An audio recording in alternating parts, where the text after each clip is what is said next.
සුපිරි එලියා වෙළඳපොලේ අඩුම මිලකට රුපියල් 160යි.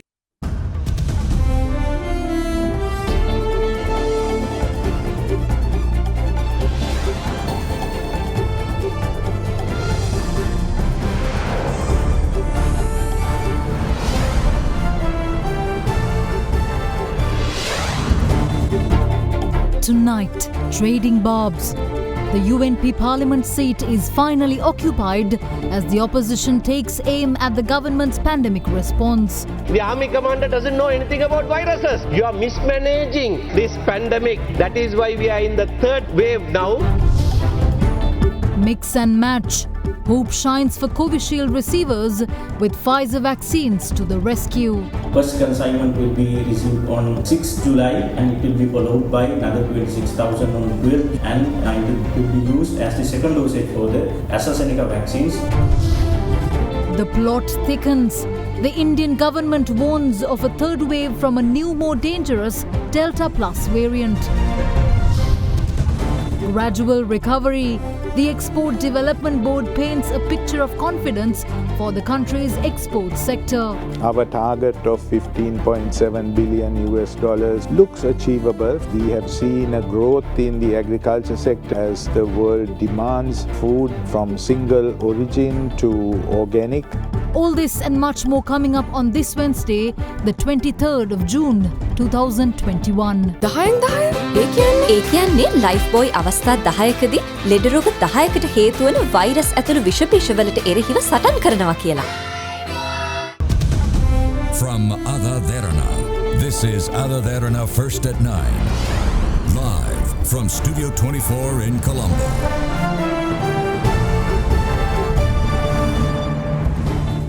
Good evening and welcome to First at 9. I'm Shanella Fernando in your top stories for tonight.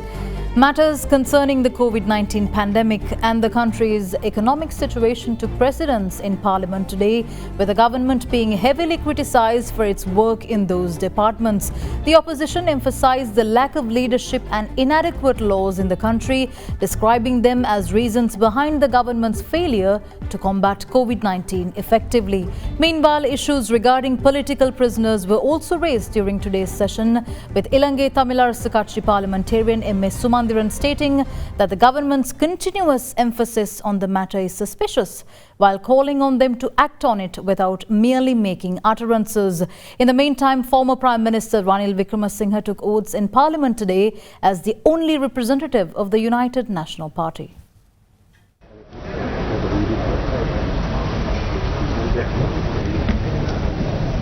ලංකාවේ කිසිම පාර්ලිමේන්තුවක් මේ විදිය මුදල් අර්බුදයකට නිදාසින් පස්සේ මුහුණ දීලා නැහැ.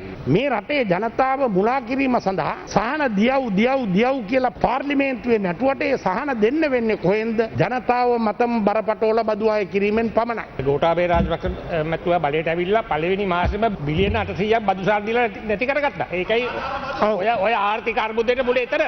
මේ රටේ ජනතාව මත වැඩිම බදු පටවපු අවුරුද්ද තමයි 2015. මිනිස්සු පාරට බැස්සා. ඒ නිසා තමයි ගෝඨාභය රාජපක්ෂ මැතිතුමා ආණ්ඩුව ගත්ත ගමන් බදු අඩු කරලා ඉතරක් ජනතාවට සහනය දීලා තියෙනවා. ඔව් මේ ආණ්ඩුවෙන් බදු සහන දීලා තියෙනවා. ලොකු මිනිස්සුන්ට බදු සහන දුන්නා, පොඩි මිනිස්සුන්ට බඩගින්න දුන්නා. අපි කොහොමද විසඳුමක් හොයන්නේ? අවුරුදු දෙක තුනක් ඊට වඩා යන්න පුළුවන්, සමහරු කියනවා අවුරුදු 10ක් කියලා. ඒත් අපිට යම් කිසි විසඳුමක් සැලසුමක් තියෙන්න ඕනේ. ආණ්ඩුව ඒක ඉදිරිපත් කළා නැහැ. පොර ප්‍රශ්නේ තියෙනවා, තෙල් ප්‍රශ්නේ, අධ්‍යාපන ප්‍රශ්න ගණනාවක් මේ රටේ තියෙනවා. මේ ඔක්කොම එකතු වෙලා පිපුණොත් මොකක්ද රට වෙන්නේ? ආණ්ඩුවක් නැති වෙනා නේ, පාර්ලිමේන්තුව නැති වෙන්නේ. මොකක්ද අපි කළා තියෙන කොවිඩ් වසංගතය ගැන? එකක් කියන්න පුළුවන්, මේ කාර්ය සාධක බලකාය සම්පූර්ණයෙන්ම අසාර්ථකයි. අපේ ව්‍යවස්ථාව අනුව මේ වගකීම තියෙන්න ඕන කැබිනට් මණ්ඩලයටයි, කැබිනට් මණ්ඩලයේ වගකීම පාර්ලිමේන්තුවටයි. හමුදාපති කියන්නේ දෙපාර්තමේන්තු ප්‍රධානී. කොහොමද එතුමා මේ වැඩ කටයුතු කරන්නේ? ලේකම් වරුන්ට නියෝග දෙන්න පුළුවන් ඇමතිතුමන්ලට නැත්නම් කැබිනට් මණ්ඩලයට පමණයි. දෙපාර්තමේන්තු ප්‍රධානීන්ට නියෝග දෙන්නේ ලේකම්වරු ඇමතිවරුන්ගේ තත්ත්වය අනුව. හැයි මේ බලතල ක්‍රියාත්මක නොවෙන්නේ? අපි කියන්නේ ඒක නායකත්වය ගන්න. මේ දේශපාලන විරුද්ධවාදීකම් තිබුණාට ව්‍යවස්ථා අනුව කැබිනට් එක තමයි තීරණ ගන්න ඕනේ. 2019 දී අපි බාරගත් ආර්ථිකයේ මොන වගේද? ණය තොගය ට්‍රිලියන 7.5 සිට ට්‍රිලියන 13 දක්වා වැඩි වුණා. මේක තමයි සත්‍ය. සත්‍ය තත්ත්වය. ඉතින් අපි බාරගත්තේ ක්‍රමක්‍රමයෙන් රට අගාධයට ඇදගෙන ගිය ආර්ථිකයක්. A very serious financial issue that the country is facing. And today supplementary estimate has been presented and the justification for that is COVID-19. We do appreciate that you need money, that you have to fight this hard. But it is only in this house that we can actually talk about whether you are doing that in the proper way. Professor Tissa Vitarna is here. One who knows about viruses more than most people is with you. I saw a few days ago he had made a public statement saying the army commander doesn't know anything about viruses. Very true. Why don't you use him? Why are you using the army commander? The other person is Honorable Dr. Suhasini Phanapula, an expert in public health. You appoint a minister in charge of COVID-19, but none of what she says happens in this country. This is a government that is so fortunate to have two people who must make decisions. You have them with you and you are fighting the virus like fighting some foreign troops. You are mismanaging this pandemic. That is why we are in the third wave now. We will even have a fourth wave and more people will die. A country must be governed by laws, not by executive fiat, not at the whims and fancies of the army commander of the country. We are a house of representatives. We must participate in decision making. We are appealing to the government. Do that. If you do that properly, we can win this battle against COVID-19. But if you go the way that you have gone so far, I'm afraid there will be no place to lay our heads. Meanwhile, the issue of political prisoners were brought up in the parliament today as well, with State Minister of Local Apparel Products Dayasiri Jayasekara stressing the need to release such prisoners.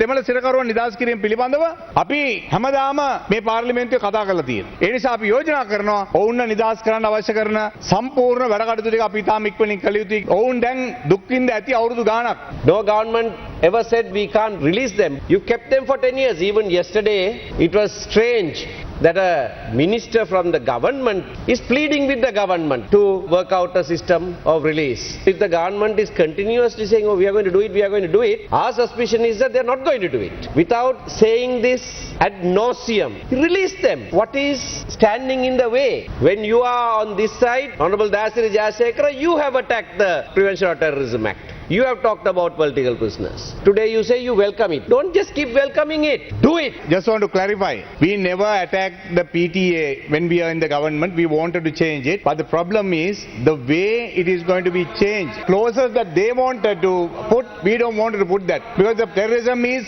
somewhat developed now. There is no point in just threatening to repeal it. Show it by your action. Tomorrow is Poson. Release some of them immediately. And release the rest of them immediately. They are political prisoners. සෞභාග්‍ය ණය යෝජනා ක්‍රමය ඔස්සේ ශුද්‍ර සුළු හා මධ්‍යම පරිමාණ ව්‍යවසායකයන්ට මහා බැංකුව සිය සහයෝගය ලබා දෙනවා. වැඩි විස්තර සඳහා ළඟම බැංකුවක් වෙත යන්න. State Minister of Production, Supply and Regulation of Pharmaceuticals, Professor Channa Jayasumana, said that the Pfizer vaccines that Sri Lanka will be receiving in July will be administered as the second dose for those who have received AstraZeneca vaccine as the first dose. Sri Lanka is to receive 78,000 doses of Pfizer vaccines within the first 3 weeks of July in 3 stages of 26,000 doses per week. Meanwhile, the health experts say that vaccinating children with comorbidities will help to reduce the number of COVID-19 based mortalities among children. The government's vaccination drive, which commenced on the 29th of January, is currently in the process of targeting priority groups. As of last evening, a total of 2,487,297 people have received their first doses, while 857,868 have been completely inoculated with both doses. According to figures released by the Epidemiology Unit, 945,242 people have received the first Oxford AstraZeneca dose, while 372,675 had obtained both vaccine doses as of last evening. Further, as of last evening, 1,448,601 people were inoculated with the first dose of China's Sinopharm vaccine, while those who have received both doses amounted to 470,870. In addition, 113,454 people received their first jab of the Sputnik V vaccine by last evening, while 14,323 have received both. In the meantime, State Minister of Production, Supply and Regulation of Pharmaceuticals, Professor Channajay Sumana, announced that Sri Lanka will be receiving 78,000 doses of the Pfizer vaccine within the first 3 weeks of July from an order placed by the State Pharmaceutical Corporation. First consignment will be received on 6 July, it's 26,000 doses, and it will be followed by another 26,000 on 12th July and another 26,000 on the 19th July. At the same time, we are expecting a donation from the United States, and they communicated us that most probably their donation will be Moderna type vaccines. It is also mRNA based vaccines. Once we get the Pfizer and Moderna vaccines, it will be used as the second dosage for the AstraZeneca vaccines. We know that 570,000 people are waiting for their second dose who obtain AstraZeneca as their first dose. So we will get 264,000 of AstraZeneca vaccines through the COVAX program of WHO, and it will be used for the second dosage. For the rest of the people, Pfizer and Moderna will be used. Speaking further, the State Minister also said that those who have received their first AstraZeneca dose must not fear receiving a second dose using the Pfizer or Moderna vaccines.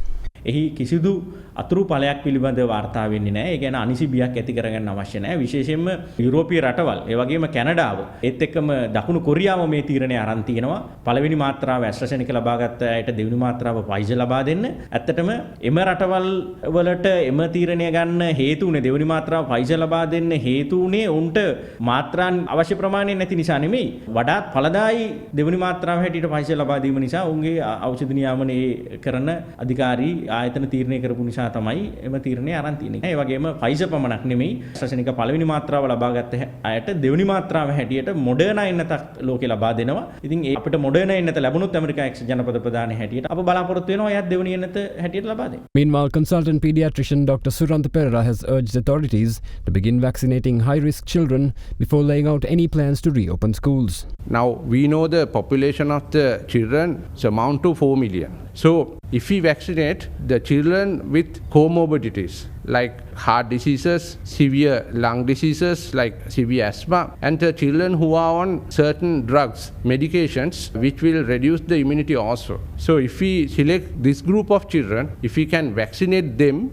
we can minimize the risk of death among the children due to COVID-19. So this fact is very important when we open the schools, because our main aim is to make sure the COVID-19 infection is minimized in the school environment, and we minimize the risk for the teachers also by vaccinating them. Meanwhile, during yesterday, 2,093 new infections were identified across the island, with 2,071 of them being district-based infections. The remaining 22 were foreign arrivals. 364 infections came from the Gampa district, which is the highest number reported from a single district. Further, 322 cases were detected from Colombo, 292 from Kalutara, 190 from Kandy, 148 from Nuwara Eliya, 136 from Batticaloa, 82 from Kurunegala, 78 from Jaffna, and 70 from Kegol. The remaining 16 districts accounted for 389 infections. In the meantime, 1,358 more cases were detected in the island, increasing the number of patients currently under treatment to 31,452. In the meantime, the number of recoveries now stands at 211,186 after 1,890 more patients were discharged today. Just as the world thought it had gotten a hold of the COVID-19 virus, the plot continues to thicken. Once again, a new variant has emerged, which is being called the Delta Plus variant, or AY1, which has now found itself in 3 Indian states. Indian authorities have called for an immediate clampdown on public gatherings in Maharashtra, Kerala and Madhya Pradesh, where fears of a third wave are rising, with the new strain spreading more easily, binds more easily to lung cells, and is potentially resistant to potent intravenous infusion of antibodies to neutralize the virus. India's central government has warned of a new mutation of its Delta COVID-19 variant spreading in the Maharashtra, Kerala and Madhya Pradesh states that has been termed the new Delta Plus variant. The Indian government has warned that it is now considered a new variant of concern. India managed to fend off its second wave of the Delta variant that saw a major spike in cases in the past months that stretched its already under-pressure health sector to near breaking point. And now, with the emergence of the new variant, the government has warned chief secretaries of the 3 states to implement immediate containment measures, which includes preventing crowding and intermingling of people, widespread testing, patient tracing, as well as vaccine coverage on a priority basis. Some experts fear that the new variant could trigger a third wave in the country, with little still known of its behavior and effect on patients. However, so far the Delta Plus variant has shown increased transmissibility, stronger binding to receptors of lung cells, and potential reduction in monoclonal antibody response, which is the production of antibodies by cloning unique white blood cells. So far, India is not alone in reporting cases of Delta Plus, with cases also found in the US, the UK, Portugal, Switzerland, Japan, Poland, Russia and China as well. In terms of vaccine efficacy, experts say that it may still be too early to say, but will be willing to share data as and when it is available.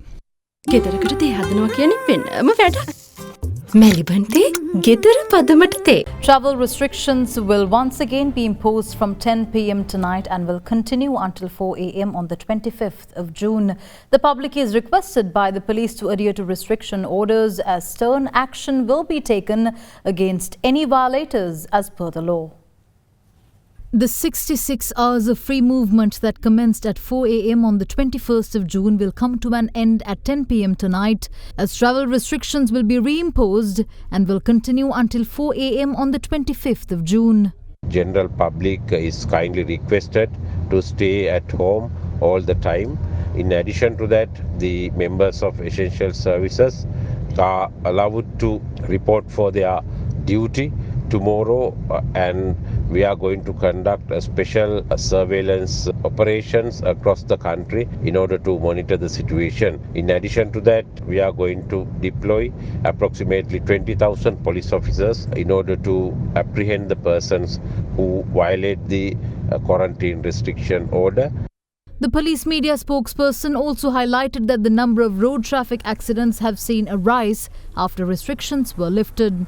5 deaths have been reported in respect of accidents within a period of last 24 hours. We are conducting constant traffic operations across the country in order to curtail and minimize road traffic accidents.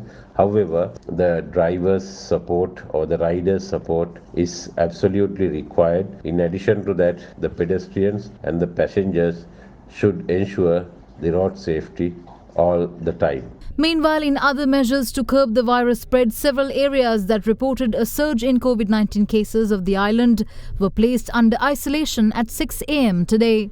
Accordingly, the Nagarajawalawa area of the Trincomalee district, First Cross Street and Second Cross Street of the Brainturachene Gramaniladari division in Batiklo district were isolated this morning.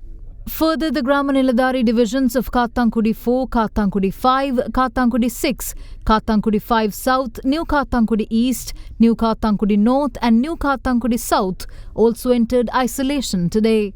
What's more, the Karabala Road, ALS Avenue, Nurania Cemetery Road and Beach Road of the Batiklo district were also isolated to control the virus spread. A third judge has recused himself from hearing the fundamental rights petition filed by MP Rishad Badiuddin and his sibling Riyaj Badiuddin that challenged their arrest for links to the 2019 Easter Sunday terror attacks. When the case was taken up before a 3-member bench consisting of Supreme Court judges Preeti Padman Surasena, HMD Nawaz and Achala Vengapuli, earlier today Justice Nawaz recused himself citing personal reasons. On 2 previous occasions, Supreme Court judges Janak De Silva and Yasantha Khodagoda recused themselves from the hearing, also citing personal reasons. On the 24th of April, the Criminal Investigation Department took the Samagi Janabalavegya parliamentarian Badiuddin and his brother into custody on a 72-hour detention, which was later extended to a 90-day detention for further interrogation. The duo have since denied the accusations of them having aided and abetted the attackers and filed 2 separate petitions seeking a Supreme Court ruling that their fundamental rights were violated through their recent arrest and detention. The Director, Chief Inspector, Deputy Inspector General and the officer in charge of the Criminal Investigation Department, as well as the Inspector General of Police and the Attorney General, have been named as the respondents in the petitions.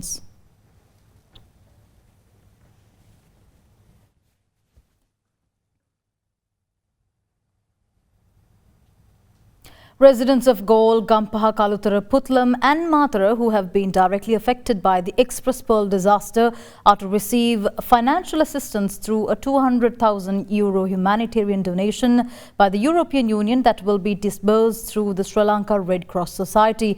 The funding will specifically target fishing communities affected by the ban on fishing that was imposed immediately after the chemical-laden vessel caught fire off the coast of Colombo. The European Union has directed a sum of €200,000 in humanitarian funding to the International Federation of Red Cross and Red Crescent Societies to be used to provide crucial assistance to people affected by the Express Pearl ship disaster. The funds are set to benefit 15,000 people who have been heavily affected by the disaster, living in the districts of Colombo, Gaul, Gampaha, Kalutara, Puttalam and Matara. The EU funding to the Sri Lanka Red Cross Society will help to deliver emergency relief assistance to those most affected, especially small-scale fishing communities, through the delivery of cash assistance. This is expected to help meet the immediate needs of those whose day-to-day livelihoods have been impacted by the fishing ban that was implemented following the incident. The aid will also focus on supporting local authorities to clean hazardous and toxic materials along the country's west coast. Further necessary training and materials such as personal protective equipment, goggles and boots will also be provided to volunteers involved in the cleaning activities. Port sector veteran Captain Nihal Kapitipola assumed duties as the chairman of the Sri Lanka Ports Authority today, following the resignation of former chairman General Daya Ratnayaka. Having joined the Ports Authority in 1990, Kapitipola has since then held several senior positions in the port sector, including as managing director of the Sri Lanka Ports Authority from 2008 to 2015. Before that, he was also harbour master until 2006 and director operations till 2008. Before taking up his new assignment, Kapitipola was previously chairman of the Ceylon Fisheries Harbours Corporation. His appointment was made by Ports Minister Rohitha Abegunawardena on the instructions of President Gotabaya Rajapaksa. We'll return after the short commercial break. Stay tuned.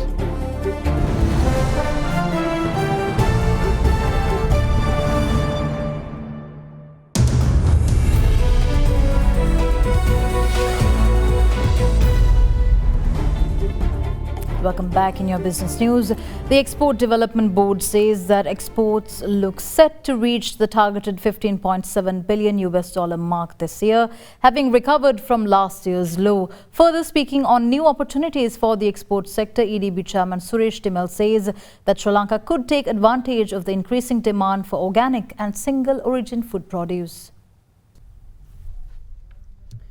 Export Development Board Chairman Suresh Timel says that the country's export sector looks to have shown significant recovery from the doldrums of 2020 after having gotten used to operating in a pandemic situation. The apparel sector has once again been a top earner for the country, he added, while expressing optimism that the EDB's target of $15.7 billion in exports for the current year is achievable. When we look at the sectors, the apparel sector has continued to be the largest merchandise sector for exports, and the 45 to 50% of our merchandise exports that are traditionally from the apparel sector have continued that way into 2021, and we hope that it will also grow. And our target of $15.7 billion for 2021 looks achievable from the performance of the first 5 months. Our focus for the future is to support existing exporters to bolster their exports. So that will be a priority for us going forward. And then to promote new exports. We work closely with the foreign missions to get market intelligence, to promote Sri Lankan products, and to identify new products. So we also would like to diversify into new markets. The new opportunities have been in the area of ICT, agriculture, and clean food, that is food without chemicals, and we have seen a growth in the agriculture sector, and we expect that to continue to grow as the world demands more food from single origin to organic, and I think Sri Lanka is well placed to improve our exports into that space. The old share price index today fell by 1.57 points to close at 7,742.14 points. However, the S&P SL 20 index of more liquid stocks gained 3.52 points to end at 3,029.60. The market turnover was 1.5 billion rupees. Here's Demantha Matthew with a brief report on the daily market performance. At the start of the day, we saw a significant reduction in the index with sizable declines in most of the counters as the index fell by over 100 points at the start of the day. So afterwards, we saw the market slightly stabilizing and buying interest coming in and completely erasing all the losses. So at the end of the day, the market actually closed broadly flat with just a 1.5 point loss. We are seeing slightly lower level of turnover as well. We are only recording 1.5 billion of turnovers. Retailers continuing to be the dominant factor in the market as yet, and overall what we are seeing is we saw banking sector and transportation sector holding the market together and buying interest coming into those counters. Meanwhile, the rupee closed marginally lower at 202 rupees and 89 cents against the US dollar after closing at 202 and 88 cents yesterday. Let's now have a look at how the Sri Lankan currency fared against other major currencies during the day.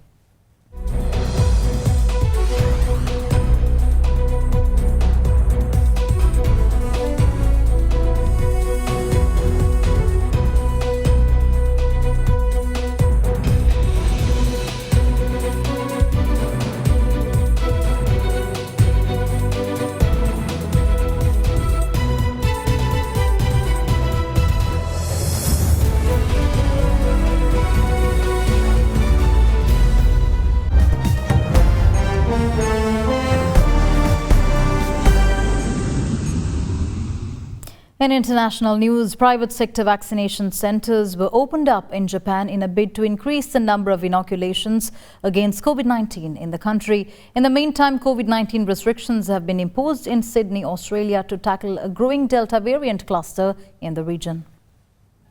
COVID-19 restrictions were introduced in areas of Sydney today after its latest virus cluster increased to more than 30 cases in a single week. The state of New South Wales tightened restrictions on gatherings and movement of some people in Sydney for a week, amid fears that the latest cluster of the Delta variant could spur a major outbreak. Residents in 7 Sydney council areas in the city's east and inner west were banned from travelling for non-essential reasons outside those regions, while household gatherings will be limited to 5 guests, and it was made mandatory to wear masks in all indoor locations, including offices. Meanwhile, Japan accelerated its COVID-19 vaccination program as many companies across the country opened up their own vaccination centers. This came after the announcement of the Japanese government that large companies with over 1,000 employees alongside universities can begin vaccinating their staff and students. Around 3,500 have applied to open centers which will deliver shots to 14 million people, including their employees, family members and nearby residents. The private sector is pulling together to get their staff vaccinated as quickly as possible. We wrap up tonight's edition of First at 9. Thank you for joining. Have a good night.